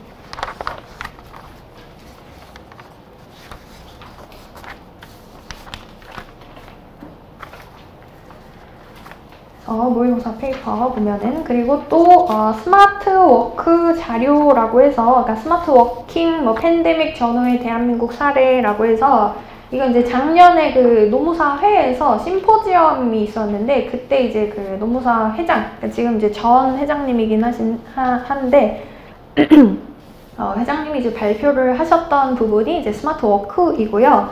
여기서 58페이지, 그러니까 그 자료에서 58이라고 쓰여져 있는 페이지를 펴시면 이 내용이 있죠. 그러니까 재택근무 대상 판단 요소, 그래서 재택근무 적합 직무 예시 이런 거를 보면은 여기 나와 있죠. 여기 나와 있습니다. 그래서 여기서 스스로 업무 계획을 세우고 자율적으로 업무 관리를 할 수 있는 직무, 업무 실적 평가의 계량화가 용이한 직무, 그래서 정보통신 기술을 이용하여 근무할 수 있는 직무, 뭐 이런 것들. 요 지금 체크한 요 2가지가 재택근무를, 그러니까 스마트워크를 실시하기 위해서는 이러한 특징을 가지고 있어야 되고, 이러한 특징은 연봉제를 실시하기에 적합한 직무, MBO를 실시하기에 적합한 직무랑 완전히 똑같다. 완전히 똑같습니다. 그래서 같은 맥락에서 이해될 수 있는 것이구나 보시면 되고요. 자, 그리고 그래서 다시 그냥 이거는 이제 간단하게 보시고, 이거는 뭐 버리셔도 돼요. 그냥 보고 버리시면 됩니다. 그리고 이제 모의고사 페이퍼 그래서 보면은 1문이 스마트워크가 경지사 22년에 출제가 됐습니다. 그러니까 이게 경지사에 나온 문제는 그냥 무조건 그냥 인사관리, 그러니까 그 노무사 인사관리 시험 범위로 그냥 포섭이 된다라고 생각하시면 그냥 편해요. 그냥 당연히 나올 수 있겠죠. 그래서 이번에 잘 정리해 보셨죠, 여러분들? 스마트워크. 그래서 스마트워크 조금 대비를 해주시고, 연봉제, 그리고 MBO, 성과관리의 주요 과정에서 성과 목표와 KPI, 요것도 이제 경지사 20년에 나왔잖아요. 그래서 목표관리법은 AAAA급이다. 그래서 요거는 제가 또 문제 한 번 더 낸다고 했었고, 그쵸? 기억하고 계시죠? 그래서 MBO는 너무너무 중요하다. 요번에 MBO의 주요 과정 잘 한 번 더 써보시고 암기하세요. 그래서 이제 뒤에 보시면 권석균 교수님 책에 이렇게 나와 있습니다. 제가 이렇게 크게 그 폰트 키워서 줄 쳐놓은 부분 읽어볼게요. 따라서 노동시간이 아닌 개인의 능력이나 경험, 업적 등에 의해 급여 조건을 결정하는 것이 더 합당한 직무, 이런 직무는 연봉제의 대상이 된다. 그래서 그냥 그 문단을 전체적으로 다 읽으면 뭐냐면 예외 직무에 대해서 설명을 하고 있는데요. 예외 직무가 예외 직무라고 하는 거는 뭘 예외하는 거냐? 연장 근로에 대해서 수당을 지급하지 않아도 된다라고 하는 직무예요. 그래서 그거는 그냥 여러분들 읽어보시고, 아무튼 여기서 얘기하고 있는 거는 어떤 직무 특성을 갖고 있어야 돼. 연봉제를 실시를 하려고 그래도 그렇고, 아까 MBO를 실시하려고 해도 그렇고, 스마트워크를 실시하려고 해도 그렇고, 그 직무를 모든 직무에 다 적용을 할 수가 없어. 특수한 어떤 성질을 가지고 있는 경우에만 제한적으로 적용할 수 있다는 것을 보여드리려고 넣었어요. 보세요. 그리고 뒤에 있는 것들 여러분들 쭉 다 읽어보시고요. 다 읽어보시고, 그래서 3페이지에도, 3페이지 얘는 이제 그 신문 기사인데, 기사에서도 잘 표현되어 있는 이제 문장이 있어서 제가 볼드 처리해놨어요. 줄 쳐놨어요. 시차 출퇴근, 시간 선택형 근로제 등 장소와 시간에서 자유로운 근무 제도가 확산되면서 정해진 근로시간에 맞춰 산정되는 임금 제도에 대해 근본적인 의문이 제기됐다. 이게 무슨 얘기야? 근무 환경이 달라지면서 보상을 그대로 기존에 우리가 지급하던 보상 제도를, 보상 시스템을 그대로 적용할 수는 없다라는 거예요. 따라가서 변해야 된다라는 거예요. 왜? 내적 정합성이 있어야 된다라는 거예요. 그래서 그 밑에도 읽어보면, 그래서 전문가들은 공장을 기초로 만들어진 노동법, 그러니까 기존에 우리가 성과, 우리가 이제 왜 근로시간을 단축하면 안 된다라고 사업주들이 왜 그렇게 반대를 막 했었어. 공장에서는 시간이 곧 성과기 때문에 그랬다. 근데 그게 아니라는 거죠. 계속해서 읽어보면, 집단적 대면 근무가 기본인 공장에서는 컨베이어 벨트 공정에 맞추기 때문에 성과에 큰 차이가 없어서 시간을 기초로 임금을 산정하는 제도가 합리적이다. 그러니까 이 사람이 1시간을 일했을 때 100개 이상의, 그러니까 이 사람이 기계와 같이 일하는 거기 때문에 그냥 사람들이 어떤 사람이 50개 만드는데 어떤 사람은 한 5,000개 이렇게 만들 수가 없어. 왜? 같이 돌아가잖아요. 한 사람이 50개를 만들었으면 이 사람은 50개 똑같이 만드는 거예요. 이 공장에 있는 모든 사람이 똑같이 만든다라는 거예요. 그러면은 그냥 1시간에 그냥 너네가 뭐 한 60개 만들었다고 치고 거기에 임금을 지급할게. 이 방식이 가능했다라는 거죠. 근데 누가 어디서 무엇을 하는지 알 수 없다라는 거예요. 알 수가 없어. 따라서 개인의 능력에도 차이가 나기 때문에 어떻게 일하는지가 모르는데 8시간을 일했다. 8시간 일했으니까 똑같이 보상을 주겠다. 그것이 오히려 불공정한 임금이 돼버린다라는 것이죠.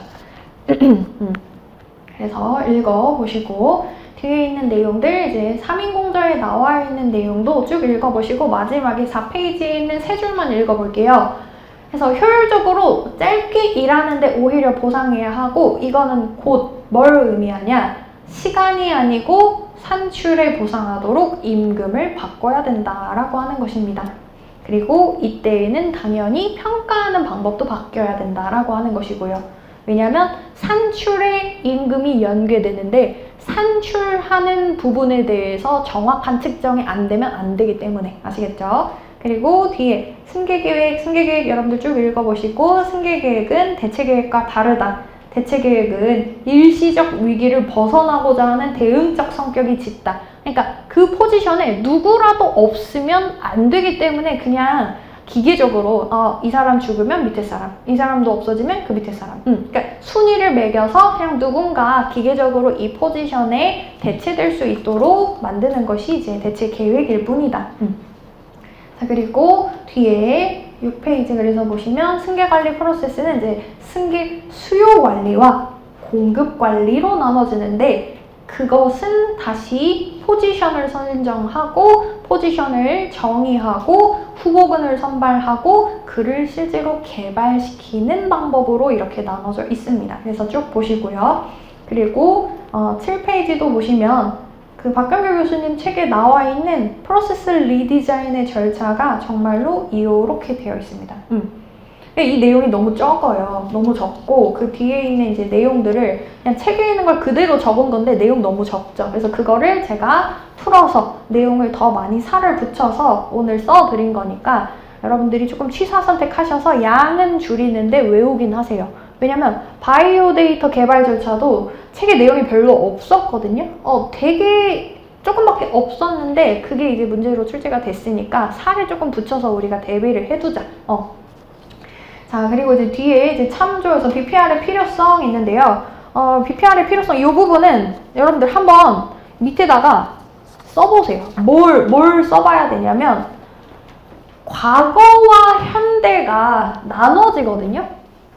그러니까 BPR이라고 하는 것이 시도되는 이유가 BPR이 없으면, BPR을 안 하면, 그러니까 프로세스 기능식 구조를 계속해서 유지하면 문제가 너무 많이 발생하기 때문에 BPR, 이 기능이라고 하는 것으로 연결되어 있는 기존의 프로세스를, 비즈니스 프로세스를 다시 재설계하는 게 이제 BPR이잖아요. 재설계. 이제 그 밑에다가 이제 제가 빈칸을 넣어놓은 이유가 과거에는 왜 그러니까 기능식 조직이 왜 유용했을까? 이걸 왜 활용했을까? 현대에는 왜 이거를 재설계해야 되지?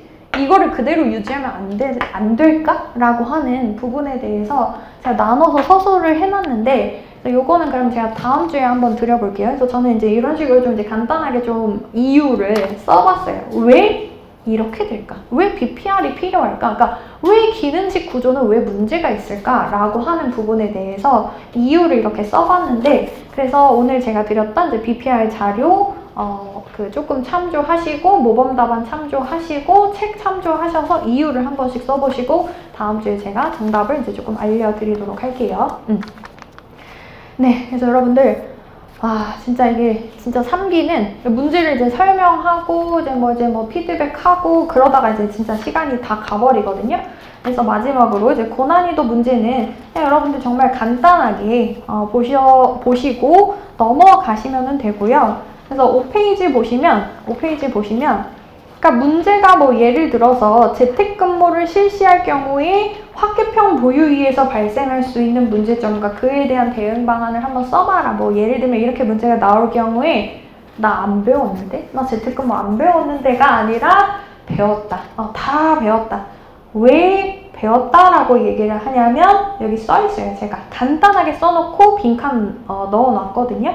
이것만 보시면 직무관리에서 발생할 수 있는 문제점은 재택근무의 모든 직무가 적합한 것도 아니고 직무 수행의 성과가 감소하기도 하고 확보관리에서는 모든 사람들이 재택근무에 적합한 게 아니야. 누군가는 굉장히 게으르게 있을 수 있고 근데 누군가는 굉장히 생산적으로 일을 할 수 있다라고 하는 것이고요. 대응 방안이 그래서 구조화된 면적되어 있고 개발관리에서도 OJT의 저하로 교육훈련 전이가 어려워요. 그게 무슨 얘기야? 집에서 교육훈련을 들으니까 적용을 못하는 거예요, 실제로. 그리고 심리적 계약을 원활하게 체결하기가 어려워져요. 왜냐하면 다른 구성원들과의 접촉이 비대면 상태에서만 일어나다 보니까 내가 어떤 역할을 해줘야 되지? 이 조직에서 내가 어떤 이제 구성원으로서 실제로 존재를 하는 건가라고 하는 부분에 대해서 굉장히 희박하다라고 하는 것이고요. 그래서 그거를 하이브리드 워크, 혼합형 학습, HR 부서의 역할의 변화, 멘토링 같은 걸로 대응할 수 있습니다. 이유는 여러분들 찾아서 쓰시면 돼요.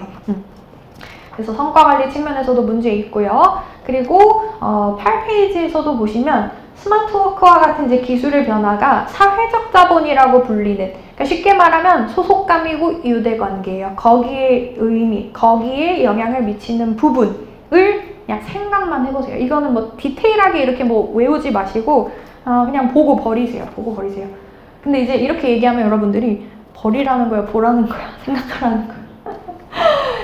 내가 잘할 수 있다, 잘하고 있다면 보시고요. 난 잘 못해. 그러니까 메타인지가 중요하잖아요, 여러분들. 제가 일일이 한 명 한 명한테 이거는 어떻게 하세요 이렇게 못해요, 지금은. 그러니까 자기가 자기를 딱 판단을 했을 때 내가 지금 꽤 잘하고 있다, 어느 정도 수준까지 내가 지금 자료를 좀 이제 쳐내고 있다 하시면 보는 거고요. 아니면 버리셔야 되는 거예요. 아시겠죠? 그래서 제가 두루뭉술하게밖에 말씀 못 드리는 거를 조금 이해를 해주시고 연계 생각해보기도 조금 하려고 했는데 지금 시간이 없으니까 일단은 여러분들이 일단 한번 작성을 간단하게 해보시고요. 제가 다음 주부터는 좀 빨리빨리 해가지고 답을 알려드릴게요. 답을 알려드리던지 뭐 아니면 뭐 그냥 인수해서 드리던지 할 테니까 한번 일주일 동안은 한번 풀어보시고 그리고 다음 주에 저랑 확인을 하시면서 계속 쓰고 외우고 쓰고 외우고 쓰고 외우고, 그러니까 둘 다 하셔야 돼요. 이제 뭐 이해 이거 아니고요. 이해는 뭐만 하시면 되냐면 오늘 풀어보셨던 3개 문제 있잖아요.